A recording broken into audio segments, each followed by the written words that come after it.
สวัสดีค่ะพี่น้องมื้อนี้มีโอกาสได้ไปร่วมทำบุญเลี้ยงพระเพลที่บ้านสวนแม่น่องบ้านม่วงตำบลบ้านทุ่มอำเภอเมืองจังหวัดขอนแก่นมาร่วมบุญนำกันได้พบปะญาติสนิทมิตรต่างแดนและมิตรที่เคยรู้จักและไม่รู้จักมีบุญวาสนาได้มาพ้อกันในมื้อนี้ได้พ่อคุณแม่ทองกรแม่ของบอสโน้ตมาชมบรรยากาศภายในงานกันค่ะว่าเป็นยังไงเอาบุญมาฝากสาธุบุญร่วมกันเด้อพี่น้องตังพุทธังอภิปูชยามิอิมินาสกาเลนะตังธัมมังอภิปูชยามะอิมินาสกาเลนะตังสังฆังอภิปูชยามะอะระหังสัมมาสัมพุทโธภะคะวาพุทธังภะคะวันตังอภิวาเทมิสวากขาโตภะคะวะตาธัมโมธัมมังนัมสสามิสุปฏิปันโนภะคะวะโตสาวกสังโฆสังฆังนะมามิ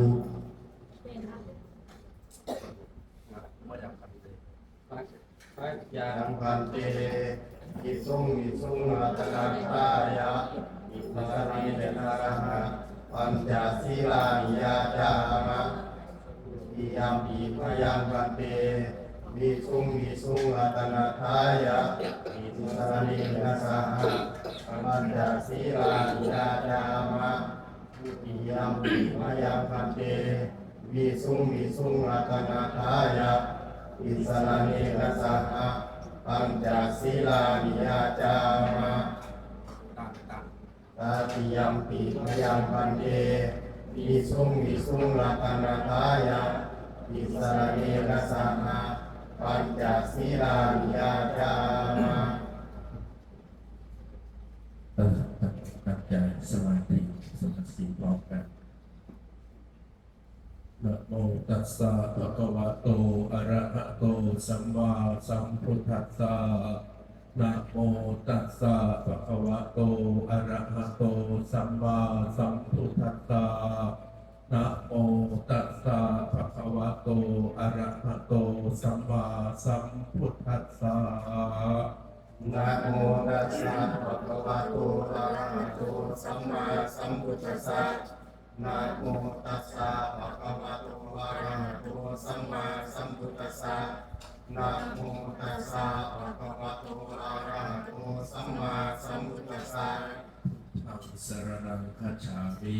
พุทธังสรณังคัจฉามิ ธัมมังสรณังคัจฉามิ ธัมมังสรณังคัจฉามิ สังฆังสรณังคัจฉามิ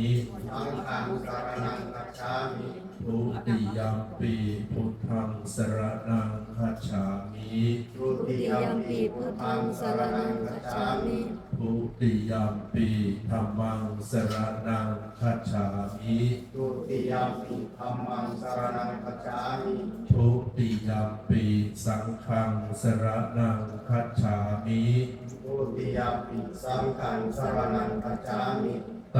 ติยัมปีพุทธังสรณังคัจฉามิ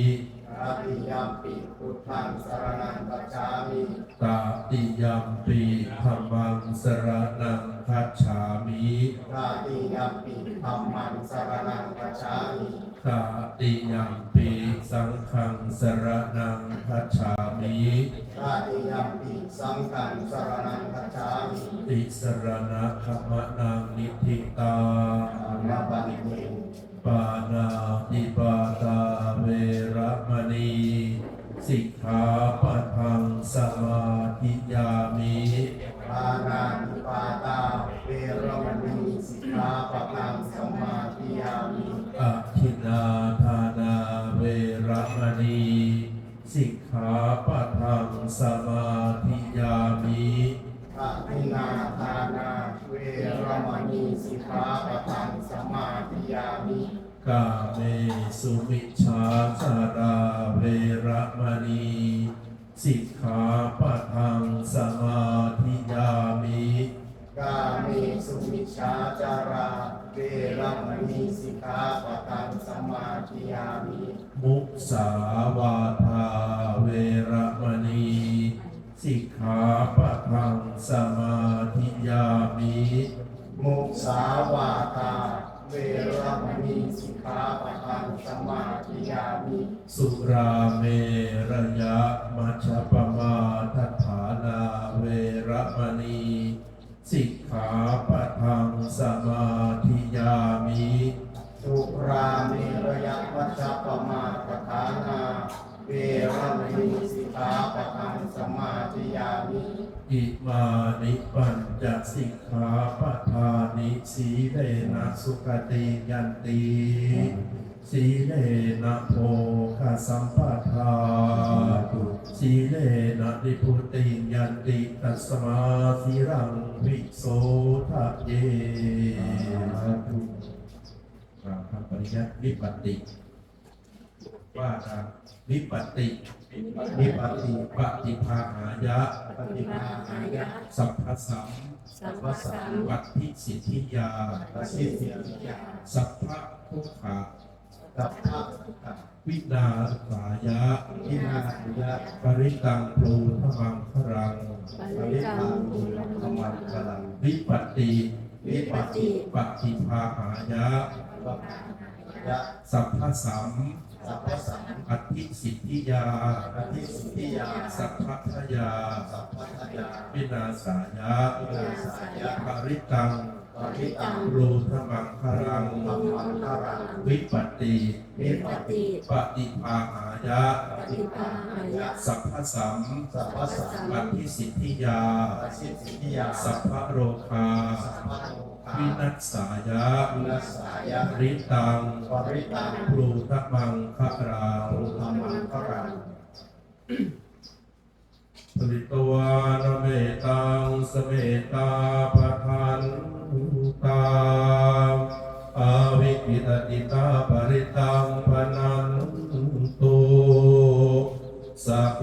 กาเมจารุเปกิริสิกรตเตจันตลิเทวิโมเนทีเปรเทตาคาเมตรุวันกาเนเทหาวทุมิเกเตภูมาจยันตุเทวาทลตลวิสเมยะขะคันธาพันนาคาติทันตาสันติเกยังมุนิวรวัจนังสาภโวเมสุนันตุธรรมสาวนกาโลอายัมปทันตาธรรมสาวนา กาโลอายัมปทันตาธรรมสาวนา กาโลอายัมปทันตานะโมตัสสะภะคะวะโตอะระหะโตสัมมาสัมพุทธัสสะนะโมตัสสะภะคะวะโตอะระหะโตสัมมาสัมพุทธัสสะนะโมตัสสะภะคะวะโตอะระหะโตสัมมาสัมพุทธัสสะพุทธังอายุวัจนังเตชีวิตังยาวนิพพานังสรณังคัจฉามิตุติยามปิพุทธังมังอายุวัจนังเตชีวิตังยาวนิพพานังสรณังคัจฉา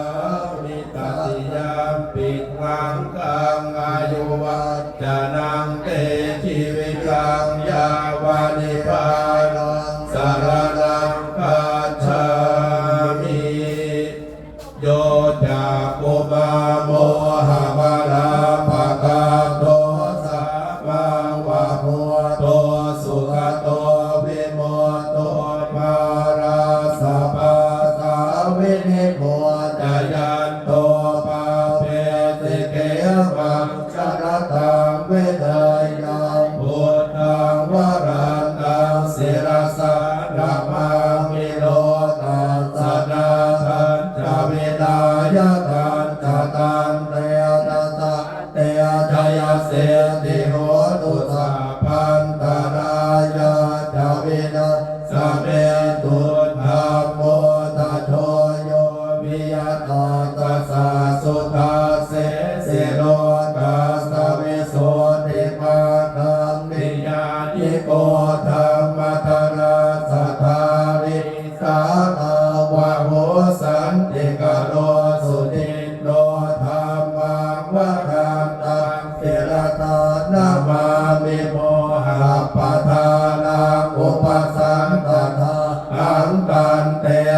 สะเตทยเสติโหตุตาปันตนายาจาวินาสเมตุสาธรรมเสนาสุขตานุโคโยโลกัสสะปะโพปะกิเลสเทตาสันโตสยังสันตินิโยจะโกจะสวากาตธรรมังวิธิตังตโรติสังฆังวรันตังศิรสานามามิพุทธานุโพธังสมเสรติติตันเตจะสาเตทยติติโหตุตาปันตนายาจาวินาสเมตุโพอะระหะโตสัมมาสัมพุทธัสสะมะเหสิโตนะโมพุทธมตามาตตวากาตาเสวะเตติตานะโมมหาสังฆาตาปิวิทุตัสสิลเทติโนนะโมโอมาตายานาทัสสะราชนาตายาสัสสะทุกังนะโมโอมะกาติตาตตาตวะโทตายาสัพพินะโมกานาปะภาเวนะวิคาชันตุปาตวานะโมการานุภาเวนะสุมาเตโหตุสัพพทานะโมการาสเตเทนะวิธิมโยมิเตทะภาเสวนาจะปานานังปันติตานังจะเสวนาปุชาจะปุชาริยานาเอตัมมังคารโมตมังปฏิโลปเทสวาโสจะภูเพตกตะปุญญาตาอาตตัมมังปะเอเทจะเอตัมมังคารโมตมังภาหุสัจจันตเตปัญจวินโยจตุเทกิโตสุภาสิตาตยาวาจาเอตัมมังคารโมตมังอุสัตภาหุตจันตเตปัญจวินโยจตุเทกิโตสุภาสิตาตยาวาจาเอตัมมังคารโมตมังมาตาปิตุปาทานาพุทธทาราสัสสังฆโหอนาคุโรจักกัมมันตาเอตัมมังคารโมตมังภานันตตัมมัตติยาจยาตกานันตตักกโหอราวาจาริตัมมานิเอตัมมังคารโมตมังอารติวิรติปาปามาตปานาจะสัญญาโมอาปมาโตจะธรรมเมสุเอตัมมังคารโมตมังหารโหจะนิวาโตจะสันโตเจตกตายุตากาเยนะธรรมตวนาเอตัมมังคารโมตมังขันติจะโสวัจสตาสมนานันตะนาตะนังกาเลนะธรรมาสกัจจาเอตัมมังคารโมตมังกะโพจะพระมัตติยัญจาริยสัจจานาตาตะนังเอภานาตาเตกิริยาจาเอตัมมังคารโมตมังโพธาตะโลกตัมเมอิติตังยาสนะกังปฏิยโสกังวิราชังเขมังเอตัมมังคารโมตมังเอตาทิสานิกาตวานาตาปาตมะปราชิตาสาปาตโตติกานันติตันเตสัมมังคารโมตมันติยานิทาภูตานิสมาคตานิภูมานิปายานิวันตานิเกตตาตตังเทวมนุสโพธิตังพุทธังธัมมัสสะมาสุวัติโหตุยานิทาภูตานิสมาคตานิภูมานิวายานิวันตานิเกตตาตตังเทวมนุสโพธิตังธัมมังนามานะ ตุวาติโห ตุยานิตาโพตานิสมารตานิอุมานิวายานิวาอันตาเรเกตตะตะตังเทวมนุตตะโพธิตังสังฆังนามัสสามาสุวัติโหตุอาติโลเกศีลกุโนทานังโตเตยะโนตยะเตนะสาเตนะตาหามิสาจักกิริยามโนตระอาวัตเยลวาธรรมพลังสะเรตวาโภภเกนิเนสาจะพลังวลังนายสาจักกิริยามกาสหังสันติปาคาปาตนาสันติปาทาอวันตนามาตาปิตาจนิคันตาชาตเวตปฏิกปัตตาสาเตกเตไมหังมหาปัจจริโตสิกิวาเทติโสรสกริสานิโอตกังปาตวายตาสิกิตาเกนะเมสะโมนาทิเอสะเมตาจัปปารมีติยังกินกิเวตังอิตวาโหรังวาตเทสุวายังรัตนังปณิตังนโรสมังอาติตตากเตนะอิทัมปิปุเตรัตนังปณิตังเอเตระตาเตนะสุวาเตโหตุขยังวิราคังอมตังปณิตังยะถาจัตตาตาตยปุ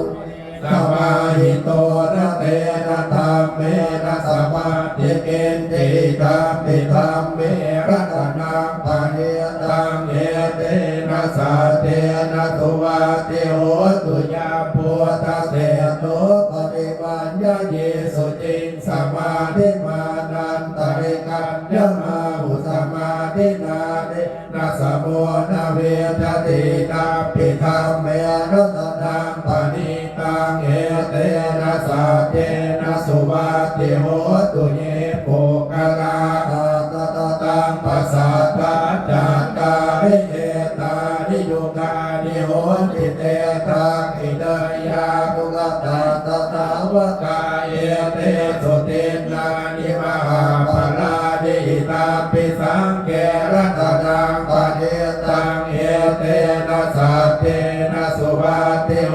ตุสุปโยตามนัสสาตาเมนะนิกามิโนมุตตมสาสนามิเตปาติปาตาอมตะวิกายอาราตามุตเนียปุเตปุญจมานาอิตัมปิสังเทระตตังปณิตังเอเตนะสาเตนะสุวาเตโหตุกีนังปุรานังวัฏนาทิสัมภวังเวราตติตายติเกภวะสมิเตกีระมิจาอเมโรติฉันทานิปันติติรายถายัมปะเทียโพอิตัมปิตังเอรัตนังปณิตังเอเตนะสาเตนะสุวัติโหตุเตจยังจากขุมาเอกราชาเนตวันโนปัตติปะปะโสตังตังนามาสามิหะเรสวันนังปัตติปะปะสังตยาทังพุตตาวิหะเรมุติวาสังเกปรามะเมตมุสาปะตังเมเตเมนะโมเตจะมังปาลยังตุนามาตุพุทธังนามาตุโพธิญาณนะโมวิมุตตานังนะโมวิมุตติยาหิมังโสปริตังตาตวะโมโรจารติเอสนาอเปตยัญจากุมาเอกราชอาริสวันโนปัตติปะปะโสตังตังนามาสามิหะเรตวันนังปัตติปะปะสังตยะทัพโพตาวิหะเรปุราติเกภามนาเวทัพพุสาปะตังเมเตเวนะโมเตนะมังปาลยะตุนามาตุโพตานังนามาตุโพธิญาณนะโมวิมุตตานังนะโมวิมุตติยาอิมังโสปะเรตังกาตวา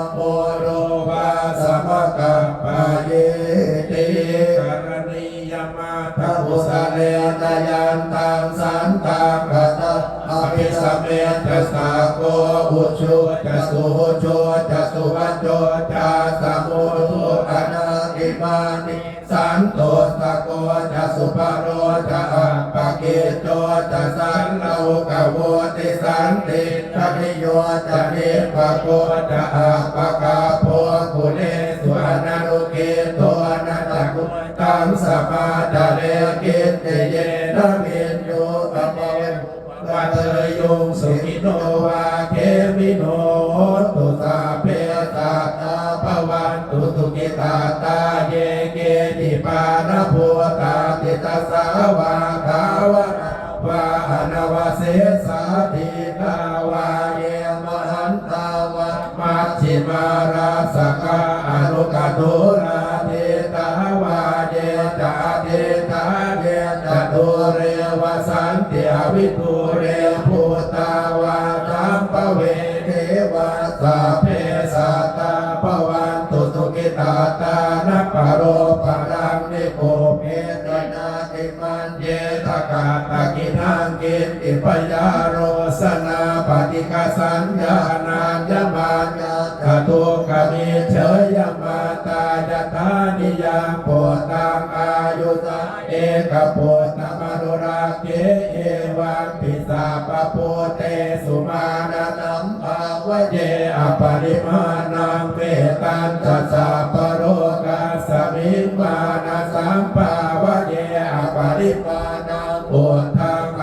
โทจเจริยันจาสัมภาทังอเวรังอัสสปาตังเตตันจรังนิมินโนวาสยาโนวายาวตังสมิกตเมโตเอตังสติกเตเตยะภามะเมตังมิอาดังอิลมาอุเทติกานุปะกามาสีนวาทาสเนนะสัมปันโนกาเมสุวินัยเกตังในชาตุกาปเตยัมปุณเรติติอัปปมาโนพุทโธอัปปมาโนธัมโมอัปปมาโนสังโฆปมาณวันตาดิสิริงสปานิไอเวติกาสัตปะเทอุณนานาพิสารภูมุติกากตาเมรังคากตาเมปะเรตาปฏิหามันตุโพตานิโสนะโมภะคะวะโตนะโมสัตตานังสัมมาสัมพุทธังนาติปิโสภะคะวะอะระหังสัมมาสัมพุทโธเวชาจารณะสัมปันโนสุขโตโลกวิทูอนุตตโนปุริสธรรมสารติสัตตาเทวมนุษย์นาพุทโธภะคะวะติสวากาโตภะคะวตาธัมโมสันเทติโกอาการิโกเอหิปัสสิโกโหปนายิโกปัจจตังเมติตาโพวิญโยหิติสุปฏิปันโนภะคะวะโตสาวกสังโฆอุชุปฏิปันโนภะคะวะโตสาวกสังโฆญาญปฏิปันโนภะคะวะโตสาวกสังโฆสามีติปฏิปันโนภะคะวะโตสาวกสังโฆญาติตังกัตตาเนมุนิตายุกะนิอาตามุนิตาปุคลาเอสัพพะคะวะโตสาวกสังโฆอาหุนายโยปาหุนายโยทากินายโยอันเทติกานานิโยอนุตตรังปุญญาเกตังโลกัสสาติอันทุนนิมิตตังอวมังกาลันตโยจามนาโมตะกุณาสัสสะโตปาปะกะโหโตตุปินังกะกันตังพุทธานุภาเวนะมินาสเมตุยันทุนนิมิตตังอวมังกาลันตโยจามนาโมตะกุณาสัสสะโตปาปะกะโหโตสุปินังกะกันตังธัมมานุภาเวนะมินาสเมตุยันทุนนิมิตตังอวมังกาลันตโยจามนาโมตะกุณาสัสสะโตปาปะกะโหโตสุปินังกะกันตังสังฆานุภาเวนะมินาส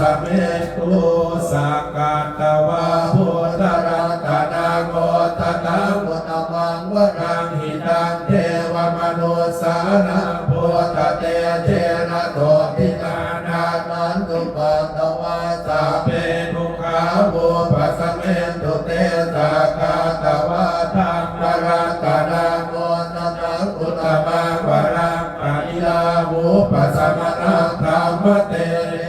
โสทินานาสันตุปัตตวาสาเปยะโวปัสสเมตุเตสากาตวาสังฆรัตนาโมสนาอุตตมะรังอาหุนายังปาหุนายังสังฆเตเจนะโตทินานาสันตุปัตตวาสาเกโรคาโมปัสสเมตุเตกัปปัตตาจะเนตุขา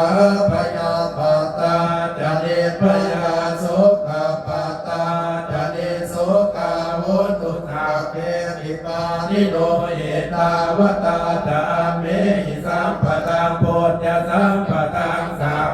เทวานุโมทันตุสัพพะธัมปะริติยาตานัสิทธันตุสัพพะยัสสิลังราคันตุสัพพะตังภาวนาภิรตาโหตุกาจันตุเทวตากตาสัพเพพุทธาภลังปัตตาปเตกานัญจยังพลังอรหันตานันจเตเทนานาคัมปันธามิสัพพะโสภวตุสัพพะมังคลังราคันตุสัพพะเทวตาสัพพะพุทธานุภาเวนัสสตาโสติภวันตุเตภวตุสัพพะมังคลังราคันตุสัพพะเทวตาสัพพะธัมมานุภาเวนัสสตาโสติภวันตุเตภวตุสัพพะมังคลังราคันตุสัพพะเทวตาสัพพะสังฆานุภาเวนัสสตาโสติภวันตุเตกัตตยกะพุทธานังภะภะกานิวารณาปริตตัสสานุภาเวนะหันตวาเตตังอุปัฏฐเวนะกัตตยกะพุทธานังภะภะกานิวารณาปริตตัสสานุภาเวนะหันตวาเตสังอุปัฏฐเวนะกัตตยกะพุทธานังภะภะกานิวารณาปริตตัสสานุภาเวนะหันตวาเตสังอุปัฏฐเว อยู่ดีมีเงินขันโลกปลอดภัย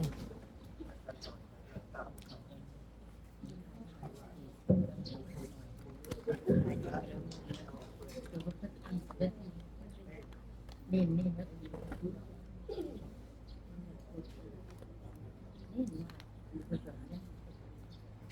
ภะวะโตอะระหะโตสัมมาสัมพุทธัสสะนะโมตั ตั ส ส สะ สะภะคะวะโตอะระหะโตสัมมาสัมพุทธัสสะ นะ โมตัสสะภะคะวะโตอะระหะโตสัมมาสัมพุทธัสสะ อิมานิ อิมานิ มะยังพันเต มะยังพันเต ทานิ ปัตตานิ สัพปริวารานิ สัพปริวลานิ ภิกขุสังฆสะ ภิกขุสังฆสะ โอโนชยามะ ปูโนชยามะ สาธุโนพันเต สาธุโนพันเต ภิกขุสังโฆ ภิกขุสังโฆ อิมานิ อิมานิ พัตตานิ ปัตตานิ สัพปริวารานิ สัพปริวลานิ ปฏิคันหาตุ ปฏิพันหาตุ อัมหากัง อัมหากัง ทีฆรตัง ทิคลตัง อิตายะ สัจยะ สุขายะ สุขายะ ข้าแต่พระสงฆ์ผู้เจริญ ข้าแต่พระสงฆ์ผู้เจริญ ข้าพเจ้าทั้งหลาย ข้าพเจ้าทั้งหลาย ขอน้อมถวาย ขอน้อมถวาย พัตตาหาร พระทหาร กับทั้งบริวารเหล่านี้ กับทั้งบริวารเหล่านี้ แด่พระพิสุสงฆ์ แก่พระภิกษุสงฆ์ ขอพระพิสุสงฆ์จงรับ พระภิกษุสงฆ์จงรับ พัตตาหาร พระทหาร กับทั้งบริวารเหล่านี้ กับทั้งบริวารเหล่านี้ ของข้าพเจ้าทั้งหลาย เพื่อประโยชน์ เพื่อประโย และ ชน์ ความสุข และความสุข แก่ข้าพเจ้าทั้งหลาย แก่ข้าพเจ้าทั้งหลาย ตลอดกาลนานเธอญ ตลอดกาลนานเทิน สาธุ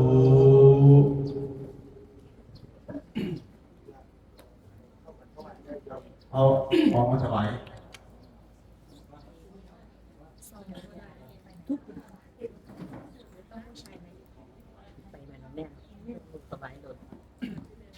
ไปได้เลยลูก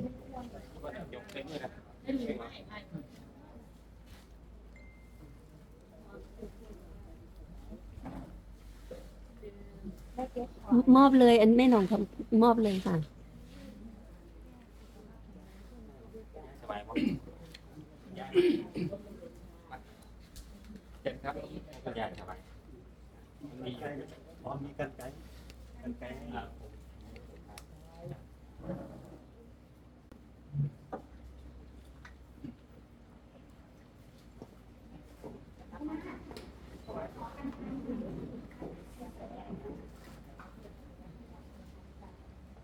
ุณยายสบาย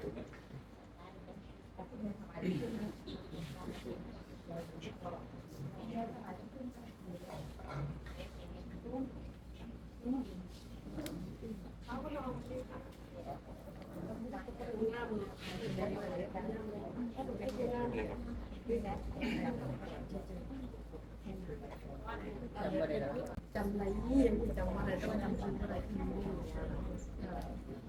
จำอะไรเนาะ ก็คงเจริญพรญาติโยมท่านผู้ชมทั้งหลายวันนี้ก็ถือว่าเป็นวันที่เป็นสิริมงคลให้แก่และโยมทั้งหลายไม่ใช่เฉพาะเจ้าของบ้านเจ้าของที่เจ้าของเรือนแต่ก็รวมไปถึงแขกเรือที่ได้มาร่วมในการฟังพระเจริญพระพุทธมนต์มีเพลงพระออกมาได้หรือว่าสวดสะเดาะเคราะห์พวกเป็นกับการสวดมนต์ในวันนี้ก็ถือว่าเป็นสิ่งที่เราได้ชื่นอกชื่นใจขึ้นมาจากการที่เราคุณพ่อที่นั่งอยู่ตรงหน้านี้ได้รับบาดเจ็บก็เป็นดีขึ้นเรื่อยๆเพราะว่าพระเจ้าทั้ง5 รูปของคณะสงฆ์ก็ดีท่านมาจะเดินพระพุทธมนต์เพื่อเป็นสิ่งมงคลเพื่อกำจัดหรือว่าได้สิ่งที่ไม่ดีไม่งามออกจากบ้านจากเรือนให้สิ่งที่ดีเข้ามาแทนเป็นสิ่งที่เป็นมงคลทั้งสิ้นถ้าเราทำถือว่าเป็นมงคลก็คือมงคลแก่หนึ่งวันด้านขอให้ทุกเข้าใจว่าการที่เราเป็นความสามัคคีกันมีความรักใคร่กันไม่ลืมกันซึ่งกันและกันก็ถือว่าเรานั้นเป็นชาวพุทธที่ถูกต้องพระคนดูการจังหวัดจากหมู่บ้านก็เป็นญาติพี่น้องเป็นเพื่อนรู้ก็ได้ส่งข่าวส่งคราวให้รู้ว่าวันนี้มีการเลี้ยงเพลพระเกิดความพระสวดพระพุทธมนต์เพื่อจะเป็นลดเคราะห์หรือว่าสะเดาะเคราะห์ให้แก่ผู้ที่ได้รับบาดเจ็บหรือสะเดาะเคราะห์บ้านเรือนให้อยู่ดีมีสุขให้มีแต่ความสุขความเจริญรุ่งเรืองในชีวิตสิ่งไหนที่มันดีสิ่งไหนที่เป็นมงคลก็ขอให้ญาติกายเข้ามาในบ้านหลังนี้ที่ตรงนี้สิ่งที่ไม่ดีไม่งามก็ขอให้ห่างไปออกไปนอกโลกเราทุกสิ่งที่มันดีตรงกายเข้ามาร่างกายเข้ามาในชีวิตในบ้านเรือนของเราที่เป็นเจ้าของบ้านและที่เป็นบ้านของแขกเรือญาติพี่น้องเพื่อนฝูงที่ได้มาร่วมงานในวันนี้ถือว่าเป็นสิ่งที่เป็นมงคลเป็นสิ่งที่น่ายินดีที่ได้มีโอกาสได้เลี้ยงเพลพระไม่ว่าจะเลี้ยงเพลหรือเลี้ยงเช้าก็ย่อมเป็นสิริมงคลทั้งสิ้นเอาที่เวลาที่เรานั้นว่างพอเวลาตอนไหนเราก็ทำมันก็เป็นสิ่งที่ดีงามเป็นสิ่งที่ถูกต้องแล้ววันนี้คณะสงฆ์ทั้ง5 รูปก็มีความดีเป็นอย่างยิ่งก็ขออวยพรอวยชัยให้ญาติโยมไม่ว่าจะเป็นเจ้าของบ้านหรือว่าเพื่อนหรือว่าเพื่อนคือเป็นแขกเรือทั้งหลายที่มาในวันนี้ก็ขอให้ชีวิตท่านทั้งหลายทุกคนทุกท่านนั้นคิดสิ่งใดก็ขอให้สมความปรารถนาขอให้ชีวิตมีแต่ความสุขความเจริญอายุมั่นขวัญยืนความเจ็บก็อย่าให้ได้ความไข้ก็อย่าให้มีเข้ามาขอ อให้มีแต่สิ่งดีๆมีความสุขความเจริญขอให้อายุมั่นขวัญยืนอายุวันนะสุขภาระพร้อมไปด้วยปฏิภาณและธนสารสมบัติทุกท่านทุกคนทุกประการด้วยเธอ สาธุ ต่อไปก็ตั้งใจกรวดน้ำรับพรกรวดน้ำ2 ครั้งกรวดยะถาแล้วก็กรวดอิมินาถ้าไม่ขึ้น2 สิ่งนี้ให้หยุดกรวดยะถาวะริวะปุราปาริปุเรนติสาคารังเอวะเมวะอิโตทินังเปตานังอุปกปปติอิชิตังปฏิตังตุมังอิปะเมวะสมิจจตุสัพเพปุเรตุสังกปาจันโทปนรโสยถามณิโชติรโสยถาวิวาจันโตสัพพะโรโควินาศตุมาเตปะวันตารายโยสุขิทีขายุโกภวะภิธนาสิริสเนจังวุฒาปัจจายิโนจักโรธรรมวัฏันติอายุวันโนสุขังภาลังโสอาคลาโทสุขิโตวิรุณโพตัสสะสะเนอโรโคสุขิโตโหหิสัมมัตเพหิยาติพิสาอาทลาตาสุขิตาวิรุณหาโพตัสสะสะเนอโรกาสุขิตาอิสหัสสะเพหิยาติพิเตอาทลาสุขิตาวิรุณหาโพตัสสะสะเนอโรสุขิตาโหทัสหัสสะเพหิยาติพิภวตุสาภมังคลังราคันตุสาภเทวตาสาภพุทธานุภาเวนัสสะโสภวตุสาภมังคลังราคันตุสาภเทวตาสาภธรรมานุภาเวนัสสะโสภวันตุเตภวตุสาภมังคลังคันตุสาภเทวตาสาภสังฆานุภาเวนัสสะโสติภวันตุเตอิมินาพุทธกัมเมนะอุปัฏฐายาโกโนตระปะการะจามาตาปิตาจายาตากะปิยามะมังสุริโยจันติมาราจากุณาวัตตานามามาราจาอิทาจตุโลกาปาราจเทวตายโมมิตามโนสัจจามัตตตาวิกาปิจาสัพคิวัตถุปุญญานิปะกาตานิเมสุขังจติวิตังเตโตกิปังปะเปตาโวมัตตังอิมิเมนาอิมินาวุติเตนะจักิปังสุราเปเจวะตานุปาทานาเตตานังเยสัตตานาธัมมายาวานิพานะโตมะมังนาสัตตุสัพพตาเยวายตาเวภาเวอุโชติตังสติปัญญาสัลเลโกมิยปินามานาลาภัตตุโลจาวิเยสุเมพุทธาทิปาวโรนาโตธัมโมนาโตวารุปัจเจกพุทโธจะสังโฆนาโตตโรมะมังเตโสตมารุภาเวนามาโรลาภัตตุมาช่วยทีรันโต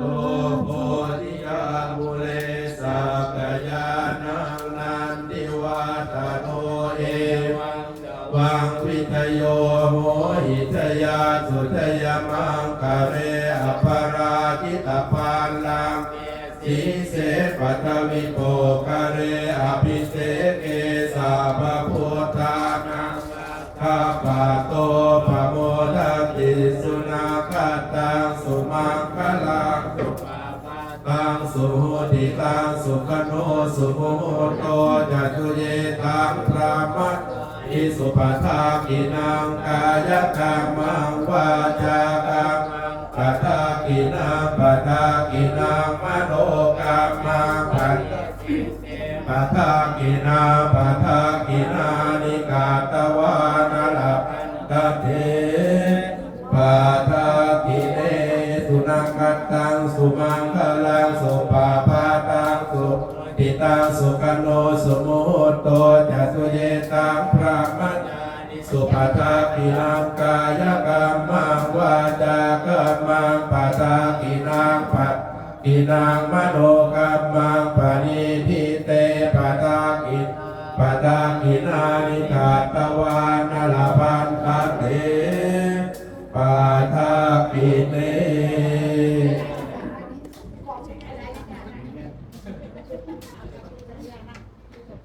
สัมมาสัมพุทโธภะคะวาพุทธังภะคะวันตังอภิวาเทมิสวากขาโตภะคะวะตาธัมโมธัมมังนัมสสามิสุปฏิปันโนภะคะวะโตสาวกสังโฆสังฆังนามามิ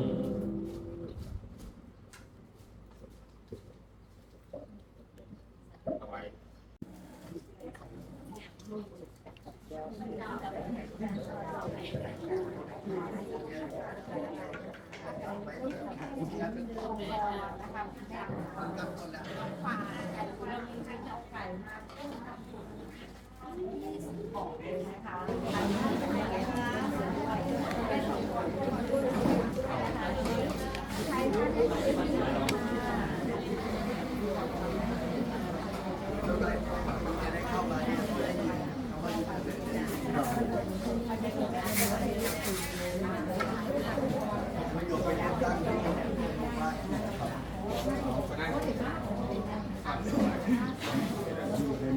สงฆ์เทศน์ให้ศีลให้พร และก็เทศน์สะเดาะเคราะห์คนไหนมีเคราะห์ก็สะเดาะเคราะห์พรมน้ำมนต์เรียบร้อยทานอาหารร่วมกัน อาหารการกินมากมายหลายอย่าง เพราะว่าน้องป่านเจ้าของไก่หมุนละมุนลิ้นก็ยกไก่หมุนไปให้เป็น20 กว่าตัวเลย และก็พ่อจะกลับก็มีของฝากของต้อนเต็ม เขาถึงว่ามาบุญอีหลีอีหลอกกะดอกกะเดีย บุญอิ่มอกอิ่มใจ อิ่มปาก อิ่มท้องไปนำกันเด้อพี่น้อง